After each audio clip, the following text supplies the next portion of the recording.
Hi guys, welcome to TFL TV. We are back again with the latest gossip nyaya dziri kupisa dziri kutenderera pasocial media. As you all know, Tite has been trending for wrong reasons, asi azouyawo neside of story yake. Munongoziva mega varipo vanhu vari kuti iye akavabira chingoma yavo nevamwe vari kuti vakaroveswa nemacopyright vakaita sana Nyati Family naNarobi Mupengo. Saka Tite akaita live yake nezuro yanga ine 13,000 vanhu vaida kunyatsonzwisisa kuti ko iye chaizvo yake side of story inochiti kudi. Saka Tite atsika idedza kuti aiwa, panyaya yeNyati Family handina kana kutomboirovesa nestrike kana kuti copyright. Nyaya iripo ndeyekuti iye Nyati akandiudza kuti pakanyorwa kunzi an original content, pamwe ndozvaakaroverwa kuYouTube, kupage rake kuFacebook, nekuti akashandisa an original content. Kana kuri kuti ndiri kunyepa, ngaascreenshot tione. Inini handidi kupomerwa nemhosva nezvinhu zvandisingazivi, ndozviri kutaurwa naTite.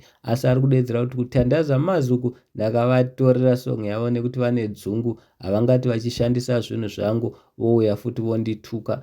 Akabva akaenda kuna Robi Mupengo, akati kuna Robi Mupengo naiye same thing.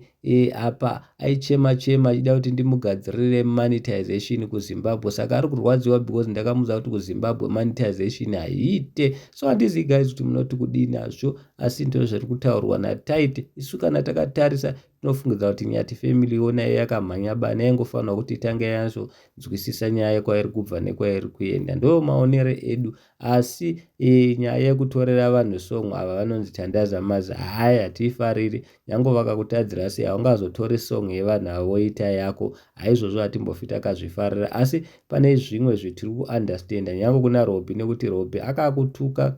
Saka ukatukwa nemunhu ozoshandisa zvinhu zvako, hapana chinobuda chakanaka. Asi iye Tite zvake anga achidedzera kuti aiwa, Nyati Family ndoiregerera, asi ndakatadza kuti ndivagadzirire problem yavo nepamusaka pekuti mai vaNyati zviri kunzi vakauya vakadedzera kuti iwe Tite dzorera vana vangu zvinhu zvavo, mari vari kuiwana ipapa iwo wakukonzeresa. Saka Tite ari kuti sezvo ndakatukirirwa, ndakamuudza kuti hapana zvandingaiti, ari kuti iye ndakatosendera iye Nyati maaudios acho kuti azvinzwire kuti pakamira sei. So guys, handizivi unoti kudi ndiani ari wrong panyaya idzi, because Tite azotaurawo side of story yake, asi tinongoti paside of story yaRobi tiri kuunderstanda, nyango maybe yeNyati Family because Nyati inogona kunge yakamhanya zvayo bani isina kumbonyatsofungisisa. But kutandaza mazuku haungatoreri munhu song yake nekuti akanganisa, nekuti atora zvinhu zvako. Aiwa, unenge uri wrong. Hauna kutora, wakatoba pasong yatandaza iyi yekuti kuna Kiki, wakatoba song yavo, makaimba dzimwe ngoma dzakawanda dzipi dzatisingazivi. Tiudzei guys kuti vari kuti kudi yavo.